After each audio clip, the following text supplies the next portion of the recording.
Hi guys, కూలీ movie ఎలా ఉందంటే ఏదో అనుకుంటే ఇంకేదో అయింది భయ్య. మూవీ అయితే చాలా బాగా డిసప్పాయింట్ చేసింది నాకైతే. సో స్టోరీ విషయానికి వచ్చేస్తే దేవ మ్యాన్షన్ నడిపే ఒక సాధారణమైన వ్యక్తి సడన్ గా తన ఫ్రెండ్ అయితే చనిపోతాడు. అసలు ఎందుకు అంత సడన్ గా చనిపోయారు, తన ఫ్రెండ్ ఎందుకు ఇంత ఇంపార్టెంట్ ఇస్తున్నాడు, అండ్ ఈ స్టోరీలో సైమన్ ఎందుకు ఇన్వాల్వ్ అయ్యాడు అనేది స్టోరీ అన్నమాట. నాకు అర్థం కాని విషయం ఏంటంటే ఈ మూవీకి ఏ సర్టిఫికేట్ ఎందుకు ఇచ్చారని. రక్తం వచ్చేలాగా నరుక్కోవడం, గుడ్లు పీకి లేకపోతే పేగులు తీసి మెల్లో వేసుకోవడం అలాంటి సీన్స్ ఏం లేవు. మరి ఎందుకు వీళ్ళు ఏ సర్టిఫికేట్ ఇచ్చారో నాకు అర్థం కాలేదు. ఇంకా మూవీలో పాజిటివ్ విషయానికి వచ్చేస్తే రజనీకాంత్ గారు భయ్య, లోకేష్ కనగరాజ్ గారు ఏం చేయమంటే అది చేశారు. రజనీకాంత్ గారు అయితే లిటరలీ చెప్పాలంటే వన్ మ్యాన్ షో భయ్య. అండ్ రజనీకాంత్ గారు ఇందులో డిఏజింగ్ లుక్ అయితే భలే ఉంది. నాకైతే చిన్నప్పుడు ఎప్పుడు 20 సంవత్సరాల క్రితం చూసిన రజనీకాంత్ గారు అయితే గుర్తొచ్చారు. ఇందులో బాగుంది ఫ్లాష్ బ్యాక్ సీన్స్ అయితే. అండ్ ఈ మూవీకి ఫ్రెష్ లుక్ అంటే విలన్ నాగార్జున గారు సైమన్ అనే క్యారెక్టర్ వదికిపోయారు భయ్య. ఎప్పటి నుంచి తనకి అన్ని ఒక విలన్ రోల్స్ అయితే వస్తాయి చూడండి, అంతలా అయితే ఇంపాక్ట్ ఇచ్చారు తను కూలీ మూవీలో అయితే. అండ్ అనిరుద్ గారు అయితే ఇచ్చి పడేశారు భయ్య. బ్యాక్గ్రౌండ్ మ్యూజిక్ గానీ సాంగ్స్ మాత్రం వేరే లెవెల్ చేశారు.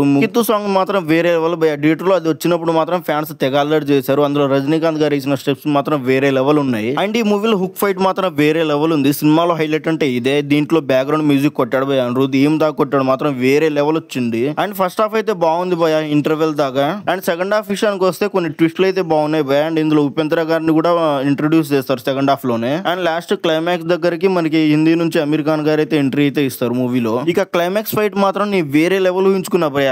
కాకపోతే బిస్కెట్ భయ్య, ఏదో ఓకే ఏదో కానిద్దాంలే అనుకున్నట్టు కానిచ్చారు క్లైమాక్స్ ఫైట్ అయితే. ఇందులో అమీర్ ఖాన్ గారు అయితే వేస్ట్ భయ్య, అనవసరంగా తీసుకున్నారు. డబ్బులు బొక్క ఆయనకి ఇవ్వడం తప్ప దేనికి అంత యూజ్ లేదు క్యారెక్టర్ దీంట్లో అయితే. అండ్ నాగార్జున గారి విలనిజం అయితే వాడుకోలేదు భయ్య, ఏదో చేద్దాంలే అన్నట్టు నాగార్జున గారి వాడే పడేశారు. నాగార్జున గారు అండ్ రజనీకాంత్ గారి ఫేస్ ఆఫ్ సీన్ అయితే అంత క్లిక్ అవ్వలేదు భయ్య, ఏదో ఇంకా చేశారంటే చేశారు అంతే. లోకేష్ కనగరాజ్ గారు ఇంకా కొంచెం ఫోకస్ చేసి తీసుంటే మాత్రం పెద్ద బ్లాక్ బస్టర్ అయ్యేది భయ్య మూవీ అయితే. సో మూవీ అయితే ఓవరాల్ గా వన్ టైం వాచబుల్ భయ్య. నా రేటింగ్ వచ్చేసి 3.